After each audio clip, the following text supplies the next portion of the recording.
எல்லாருக்கும் வணக்கம். இன்றைக்கி நான் உங்ககிட்ட ஒரு விஷயம் பேசணும்னு நினச்சேன். இது வெறும் வீடியோ கிடையாது. நம்ம வீட்டுக்குள்ளேயே முடங்கி கிடக்கிற ஒவ்வொரு பெண்ணோட மனசுலேயும் இருக்கிற ஒரு சின்ன பயம். ஆனால் அதை விட பெரிய ஒரு கனவு பற்றின பேச்சு. பொதுவாக பணம் அப்படின்னு சொன்னாலே அது வெறும் வருமானம்னு மட்டும் நாம் நினைக்கிறோம். அது ஏதோ ஒரு ஆடம்பரமான விஷயம்னு நினைக்கிறோம். ஆனால் உண்மை அது இல்லைங்க. ஒரு பெண்ணோட கையில் இருக்கிற அவளோட சொந்த பணம் அப்படிங்கிறது அவளோட தன்னம்பிக்கை, அவளோட சுயமரியாதை, அப்புறம் அவளுக்கான ஒரு பெரிய அடையாளம். நம்ம வீடியோ கமெண்ட் செக்ஷன் இல்லை நான் பார்க்கும்போது நிறைய சகோதரிகள் ரொம்ப வருத்தத்தோடு சொல்லுவீங்க, எனக்கு வேலைக்கு போகணும்னு ஆசை தான், ஆனால் குழந்தை இருக்கிறதால போக முடியலை. ஒரு ப்ளவுஸ் தைக்கக்கூட நான் என் கணவரையே சார்ந்து இருக்க வேண்டியதாக இருக்குது. கையில் காசு இல்லாமல் இருக்கிறது ரொம்ப கஷ்டமாக இருக்குன்னு சொல்கிறீங்க. உங்களுக்காகத்தான் இன்றைக்கி ஒரு சூப்பரான கதையை நான் சொல்ல போகிறேன். இந்த கதை 2 தோழிகளோட கதை. ஒருத்தி பணத்தை திட்டமிடாமல் செலவு செஞ்சு எப்படி ஒரு இக்கட்டான நேரத்தில் தவிச்சா, இன்னொருத்தி வீட்டில் இருந்தபடியே சின்ன சின்ன தொகையை சேமித்து எப்படி தன் குடும்பத்தை தாங்கி பிடிச்சா அப்படிங்கிறது தான் இந்த கதை முழுக்க இருக்குது. வேலைக்கு போக முடியலை அப்படின்னு கஷ்டப்படுறவங்களுக்கு இந்த கதை ஒரு பெரிய பாடமாக இருக்கும். கதைக்கு அப்புறமா நம்ம வீட்டில் இருந்தே எப்படி ஒரு பெரிய தொகையை சேர்க்க முடியும் என்று 5 முக்கியமான ரகசியங்களையும் நான் சொல்ல போகிறேன். வீடியோவை முழுசாக பாருங்கள். இப்போ அந்த கதையை கேட்கலாமா? கவிதா, ரம்யான்னு 2 தோழிகள். கவிதா எப்படின்னா, வாழ்க்கை ஒரு முறை தான் அனுபவிச்சுக்கிறணும் அப்படின்னு நினச்சி வர்ற காசையெல்லாம் ஆடம்பரமாக செலவு பண்ணிடுவா. ஆனால் ரம்யா அப்படி இல்லை. ஒரு அவசரத்துக்கு நம்ம கையிலேயும் காசு இருக்கணும்னு நினச்சி வீட்டு செலவில் கூட மிச்சமாகிற 5 ரூபாயை கூட ரகசியமாக சேர்த்து வச்சுக்குப்பா. அப்போ தான் அந்த ஒரு ராத்திரி வருது. கவிதாவோட கணவர் ஒரு விபத்தில் சிக்கிடுறாரு. போலீஸ் கேஸ் ஆகாமல் இருக்க 50,000 ரூபாய் உடனே கட்ட வேண்டிய சூழல். ஏடிஎம்மில் பணம் இல்லை, பேங்க் லீவு. கவிதா பீரோவை திறந்து பார்த்தா புத்தம் புது புடவைகளாக இருக்குது. ஆனால் ஒரு அவசரத்துக்கு 100 ரூபாய் கூட ரொக்கமாக இல்லை. இவ்வளவு புடவை இருந்தும் ஒரு பிரயோஜனமும் இல்லைன்னு வாசலில் நின்று அழும்போது ரம்யா வாரா. அவள் சேர்த்து வச்சிருந்த அந்த சிறுவாட்டு பணத்தை எடுத்துகிட்டு வந்து கொடுத்து கவிதாவோட குடும்பத்தை காப்பாத்துறா. ரம்யா அப்போ சொன்ன ஒரு விஷயந்தான் ரொம்ப முக்கியம்.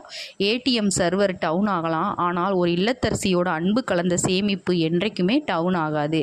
சகோதரிகளே, இந்த கதையில் வர்ற ரம்யா ஒன்றும் வேலைக்கு போகிற பொண்ணு கிடையாது. ஆனால் தன்னோட சின்ன சின்ன சிக்கனம் மூலமாக அந்த நேரத்தில் ஒரு மகாலட்சுமியாக வந்து நிற்கிறா. நான் சொல்ல வர்றது ஒன்று தான். நான் தான் வேலைக்கு போகலையே, என்கிட்ட எது காசு என்று தயவு செஞ்சு உங்களை நீங்களே குறைவாக எடை போடாதீங்க. உங்கள் கணவர் சம்பாதிச்சு கொண்டு வர பணத்தில் ஒரு குடும்ப தலைவியாக நீங்கள் பண்ணுற ஒவ்வொரு ரூபாயும் சிக்கனமும் உங்கள் குடும்பத்துக்கான ஒரு பெரிய லைஃப் இன்சூரன்ஸ் மாதிரி. ஒரு அவசர நேரத்தில் என்கிட்ட காசு இருக்குங்க, நீங்கள் கவலைப்படாதீங்கன்னு உங்கள் கணவர் முன்னாடி நீங்கள் நிற்கும்போது அவரோட கண்ணில் ஒரு மரியாதை தெரியும் பாருங்கள். அந்த நிமிஷம் உங்கள் மனசில் இருக்கிற தைரியம் இருக்கே, அதுதான் உண்மையான பெண்மை. சரி சகோதரிகளே, நாம் எப்படி இன்னையில் இருந்தே நம்ம வீட்டில் இருந்தபடியே சேமிப்பு ஆரம்பிக்கலாம்னு அந்த 5 முக்கியமான ரகசியங்களை இப்போ பார்ப்போம். இதெல்லாம் ரொம்ப ரொம்ப ஈஸி. நீங்கள் இப்போவே கூட இதை தொடங்கலாம். முதல்ல நாம் பார்க்க போகிறது சில்லறை magic, the loose change magic. இது கேட்குறதுக்கு சின்ன விஷயமா தெரியலாம், ஆனால் இதோட பவர் ரொம்ப பெருசுங்க. நம்ம கடைக்கு போயிட்டு வரும்போது காய்கறிக்காரர் கொடுக்குற அந்த 5 ரூபாய் இல்லை ஒரு 10 ரூபாய் சில்லறையை என்ன பண்ணுவோம்? வெறும் சில்லறை காசு தானே என நைஸாக அந்த பையிலேயே விட்டுடுவோம். இல்லைன்னா ஜன்னல் ஓரத்துலேயோ அல்லது அப்படின்னு இல்லைன்னா அடுப்பாங்கரையில் அஞ்சப்பெட்டிக்கு மேலே அமிழ்த்து வச்சுடுவோம். கடைசியில் அது எங்கே போச்சுனே தெரியாமல் காணாமல் போயிடும்.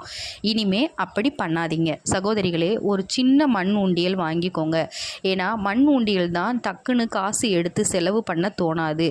ஒவ்வொரு முறை கடைக்கு போயிட்டு வந்த உடனே உங்கள் கையில் இருக்கிற அந்த சில்லறையை தேடி எடுத்து அந்த உண்டியலில் போடுற ஒரு புனிதமான கடமையாக மாற்றிக்கோங்க.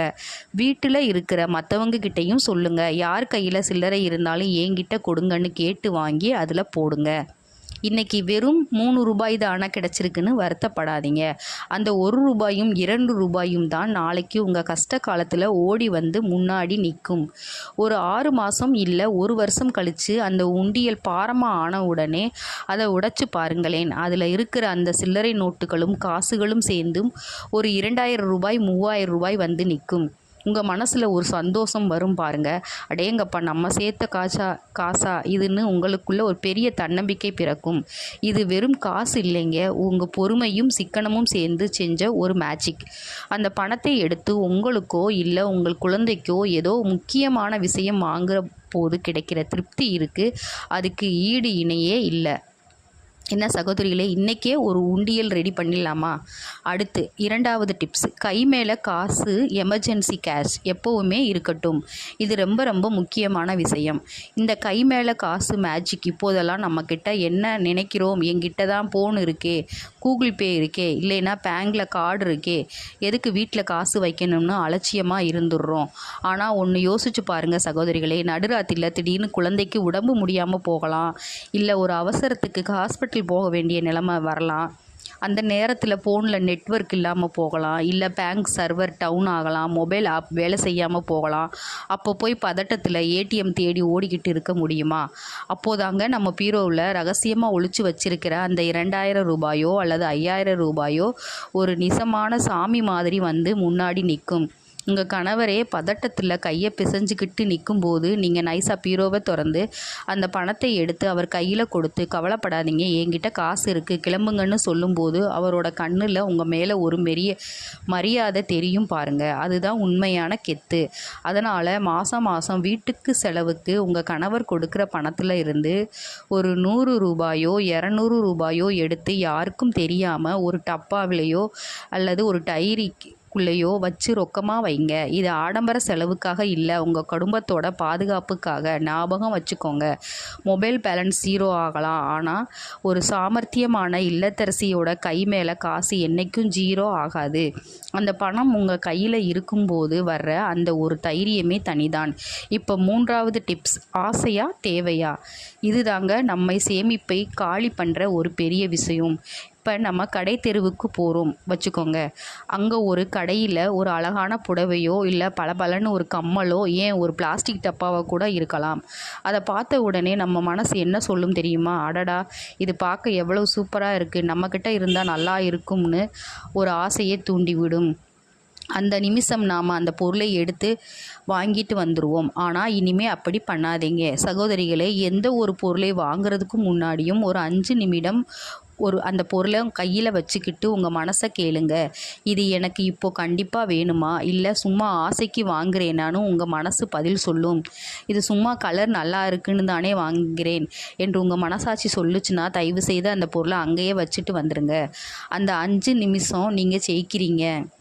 இந்த 500 ரூபாய் இல்லாமல் என் வாழ்க்கை ஓடுமான்னு யோசிங்க. கண்டிப்பாக ஓடும். அந்த 500 ரூபாயை நீங்கள் செலவு பண்ணாமல் மிச்சம் பண்ணிட்டீங்கன்னா அது உங்கள் சேமிப்பு உண்டியலுக்கு போயிடும். ஆசைப்பட்டு வாங்குகிற பொருளால் அன்னைக்கு 1 மணி நேரம் சந்தோஷம் கிடைக்கும்.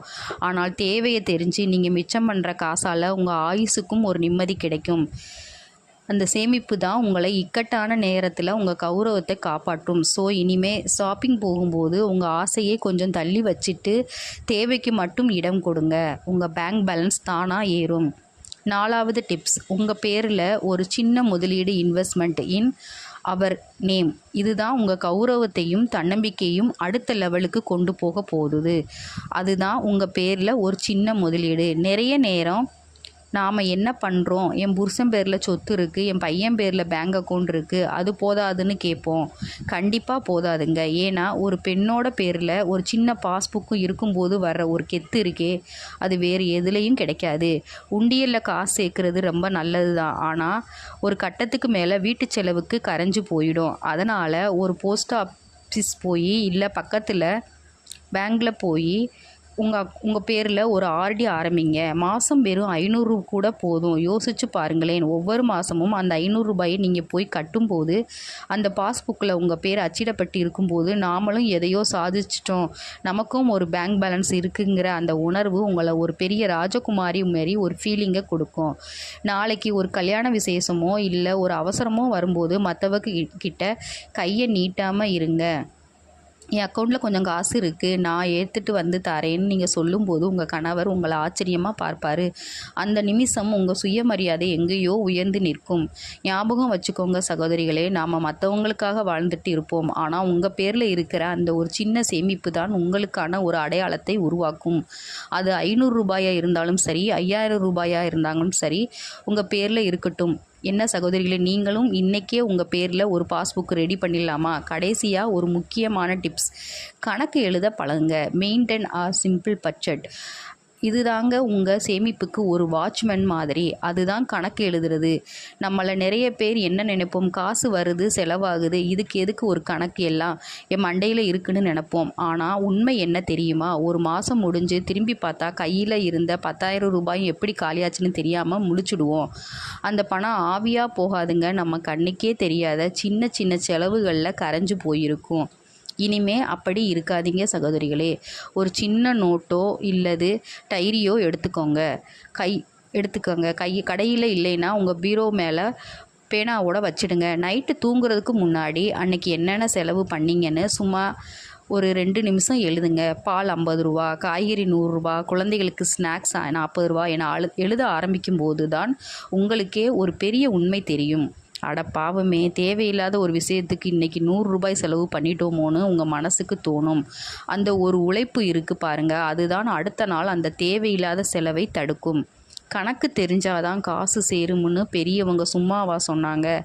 உங்கள் விரல் நுனியில் உங்கள் வீட்டு பொருளாதாரத்தோட கணக்கு இருந்துச்சுன்னா நீங்கள் தான் அந்த வீட்டுக்கு நிஜமான மந்திரி. மாத கடைசியில் உங்கள் டைரியை புரட்டி பார்க்கும்போது இந்த மாதம் இவ்வளவு மிச்சம் பண்ணிட்டோமோன்னு நீங்கள் பார்க்குற அந்த ஒரு நிமிஷம் நீங்கள் ஒரு பெரிய கம்பெனியோட மேனேஜர் ஆன மாதிரி ஒரு திருப்தி கொடுக்கும்.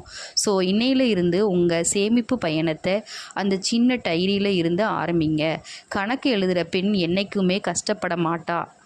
என்ன சகோதரிகளே, இந்த 5 டிப்ஸும் உங்களுக்கு பயனுள்ளதாக இருந்துச்சா? இதையெல்லாம் உங்கள் வாழ்க்கையில் நீங்கள் கடைப்பிடிக்க போகிறீங்களா? உங்கள் கருத்துக்களை சொல்லுங்கள். நாம் இன்னும் நிறைய பேசலாம். ஸோ இன்னையிலிருந்து ஒரு சின்ன உண்டியலோ இல்லை ஒரு சேமிப்போ நீங்கள் ஆரம்பிக்க போகிறீங்களா? அப்படி ஆரம்பிக்கிறதா இருந்தால் நான் இன்னையிலிருந்து சேமிக்கிறேன் அப்படின்னு கமெண்டில் சொல்லுங்கள். நாம் ஒருத்தருக்கு ஒருத்தர் உறுதுணையாக இருப்போம். இந்த வீடியோ உங்கள் மனசுக்கு நெருக்கமாக இருந்தால் உங்கள் தோழிகளுக்கும் மற்ற இல்லத்தரசிகளுக்கும் இதை பகிருங்க. அவர்களும் ஒரு ரம்யாவாக மாறட்டும். அடுத்த ஒரு பயனுள்ள வீடியோவில் உங்களை சந்திக்கிறேன். அதுவரை உங்களிடம் இருந்து விடைபெறுவது உங்கள்